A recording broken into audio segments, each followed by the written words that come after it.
Hey, this way before. Travel through the open door.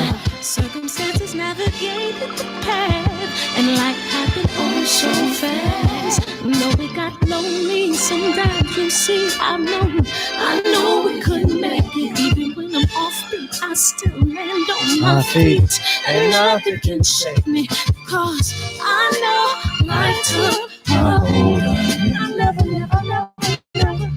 This is where I am destined to be. I'm not Ready to give up the fight. Sing along with me, y'all. The miracle of life. What y'all been waiting for? Life's a play with no rehearsal. Learn quickly, they'll come for your growth. Y'all know y'all waiting to sing along. Let's go, y'all. Cause the devil is a lie. Hey. I'm telling you the truth. Hey. It's all in what you do. Hey. Some things you gotta do. Hey, hey, hey, hey, hey. What up, y'all? What up? What up? What up? What up?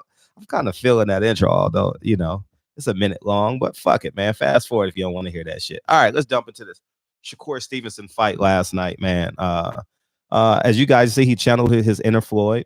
You know, he came out to he had a Mexican outfit on, and he had it in Spanish and Mexican music, and you know, the whole shebang, and got in the ring and boxed like Floyd. You know, I have no issue with how he won. No issue with how he won. He pretty much dominated. But before I get into Shakur Stevenson, listen, everybody know what this fight was about. I told you guys leading up, Brown Pride versus Black Love. Why wouldn't one media member ask about, is it about race? Shakur Stevenson, do they not like you because you're black? Joette Gonzalez, is it because would you rather your daughter date a Mexican man? Ask these questions. These are so blatantly obvious, open questions that is looming like over everybody's head. It's like walking by a tree and hitting the fruit. You know what I mean? And it fall. Oh shit. You know, pretending to be shocked. Like, oh damn, I just hit a tree. You know, it was so blatantly obvious, man. I was waiting for. I actually set it up in my videos. I don't know. I mean, media members watch my videos, but I set it up so that the questions can be asked. I mean, you know, got to be a journalist. You know, it's believing you can part the Red Sea and get to the other side. You know, holding your water in uncomfortable, unfamiliar places. You know, that was the purpose of this fight. That's what this whole fight was about. It wasn't about Shakur Stevenson and Joette Gonzalez. You know, I thought Joette Gonzalez would put up a better fight. I thought Joette Gonzalez would be more the guy who fought Robert Easter last night, lay it out all out on the line, foot pressure, and but he was outclassed. And the kid from Chicago was always outclassed, but he always gives up his face to get on the inside. He gives up, you know, a lot of hits to get in on the inside. I don't know why I'm drawing a blank on his name right now, but y'all know who it is. And you know, El Tigre, you know, you know, media dropped the ball last night, man. That was the honest. That would have been the honest conversation last night. You know, is this about race? Do they not like you because it's race? You know, try and interview the sister. You know, the goal was to interview the sister, man. That was the ultimate goal. I know she was sitting in the crowd somewhere, and that was the charm piece last night. That was the carrot. That was the gold, and I didn't see her on anybody's feeds last night. But let's go back to the fight. Shakur Stevenson. Oh, and secondly, before I get into the fight, at the end of the fight, he's the only top ranked fighter that don't have a date yet. You know, I laughed at that. I kind of snickered at that because the light heavyweight champion fought last week, and we know he's fighting February 2nd.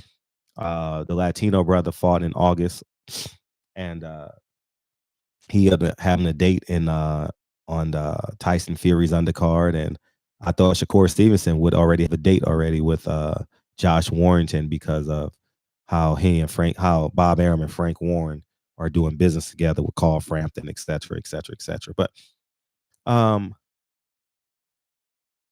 I love this performance, man. But as I said in many videos before, in order to be great, you got to take a risk. And the risk he would have to take after the seventh round was minimum. He should have beat Joet Gonzalez up. You know what I mean? I was underwhelmed after the eighth round. And you say, why, Fred? Because he was ready. He was ready to go. He was ready to go. Joet Gonzalez was ready to go. And um, he's going to be a hell of a fighter. Don't get me wrong. I'm doing this video to help project him and help him understand. I know someone in this camp will watch this video. Um, he has to take that risk. He has to take the risk that maybe Andre Ward and Terrence Crawford don't take, as a young fighter. As you get older, I mean, you make subtle changes and stuff like that. But he was more money Mayweather last night than Pretty Boy Floyd. Pretty Boy Floyd would have beat that dude up. He would have made him. The corner would have stopped the fight. You know what I mean? And then Floyd would have graciously went over to the corner and shook his head. I mean, you're gonna be a great champion one day. You're gonna be a great champion one day. And you got to talk that ish, man. Pretty Boy Floyd would have went like that. The guy interviewing Mark Kriegel is Larry Merchant in Money Mayweather days. He would have went off on that corner. This is y'all best guy. This is the guy. This is the guy. Oh, I sparred, man. You got to sell yourself, dog. You have to sell yourself. And Shakur Stevenson is kind of gliding right now. He's coasting. He's not pushing himself on fight night. Like this was a showcase fight, man. You had an influx of urban America watching this fight because of the storyline. And I think people walked away like, oh, he just boxed. Me, I walked away like, this motherfucker's good. This dude is special. He got a chance to be a hell of a boxer. You understand what I'm saying? But it's not about me. He already got me. Shakur Stevenson already got me. He looks like my son. You know what I mean? I'm already sold. You know what I mean? But if he wants to make the millions upon millions of dollars, you know what I mean, he's gonna have to take a risk. And it's not even a risk because he's beating him up for 6 or 7 rounds. You understand what I'm saying? 8th or 9th round, the guy has no confidence. He has no courage. We heard it in the corner, like I can't fatigue him. I mean, his corners tell me you need a knockout. In the 8th round, they told him he needed a knockout to stop the fight, and he couldn't get it. Shakur Stevenson could have did anything he wanted. He should have bolo punched him. He should have double left hooked him. Oh no, he's right-handed. He's left-handed. Excuse me. Should have double right hooked him, turned him, shot the straight left. Pow! You know what I mean? He should have danced in there. He should have toyed with him. You know what I mean? Like he should have pushed him because he was physically stronger than him. So he just should have bullied that kid. Even if you don't get a knockout, put on the show. I remember I was standing next to Carissa Shields, and Roy Jones walked by and said, "You got to give them when you are a underpaid athlete, you got to give people everything. When you are an overpaid athlete, you got to give them everything." You know what I mean? And it's just that important. And I don't think Shakur Stevenson understands it because I think he believes everything comes with the reward. Like, okay, I signed a contract with Top Rank. ESPN should be covering me every day. I won a world championship. The world should know my name. It don't work that way. It was like me on my first vacation in my 20s. I thought when you go on vacation, everything is handed to you. But no, you got to go catch the bus. You know what I mean? When I went to Sydney, you got to catch the train to the Opera House. You got to go to Circular Quay. You know what I mean? Catch the train. You know what I mean? You got to go to the Darling Harbor. I had to walk. You know what I mean? I had to do all that shit. I thought, oh man, I stay at the hotel and the hotel just takes me everywhere. Nah, they just give you a bed and a shower. You know what I mean? So Shakur Stevenson has to understand. He has to promote himself. He is a good-looking kid, highly skilled, highly gifted, but he's still kind of boyish. You heard him talk this week. He was kind of boyish, and but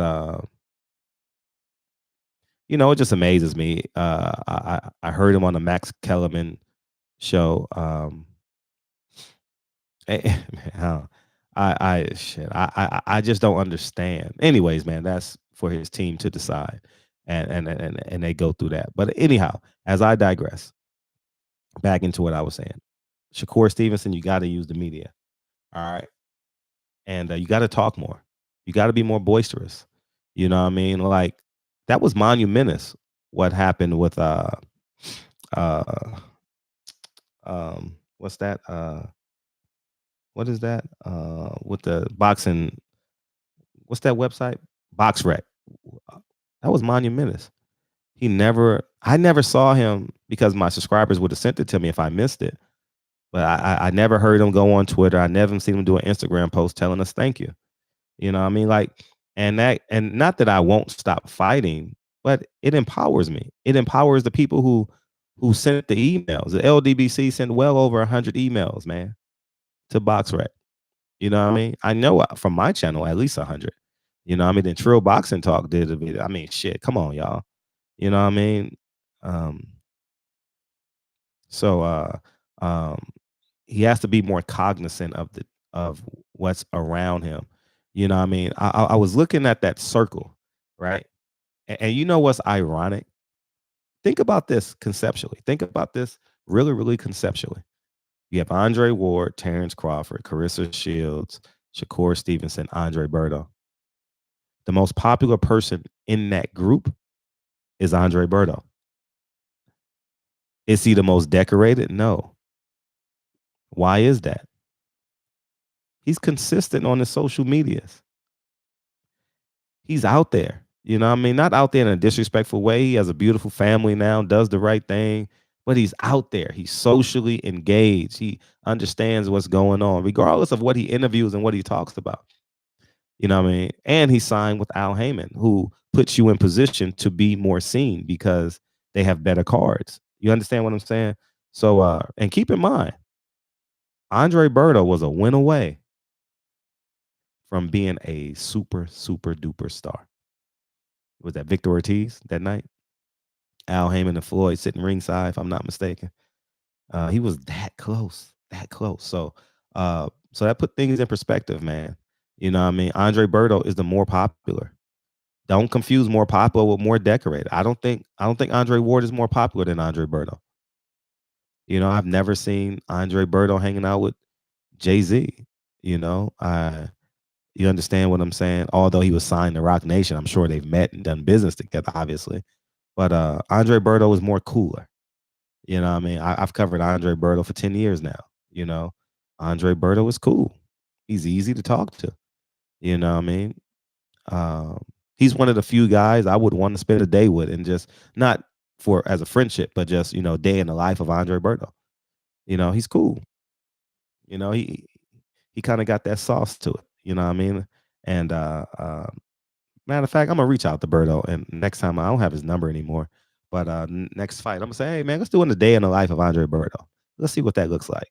You know what I mean? And he's living in the hills in a beautiful house, multiple Rolls Royces, beautiful woman, beautiful child, got a chef. I follow him on Instagram, so I watch all his stories and shit. But yeah, man, he's a very engaging person, and more importantly, he intentionally wants to be an engaging person. Very, very important.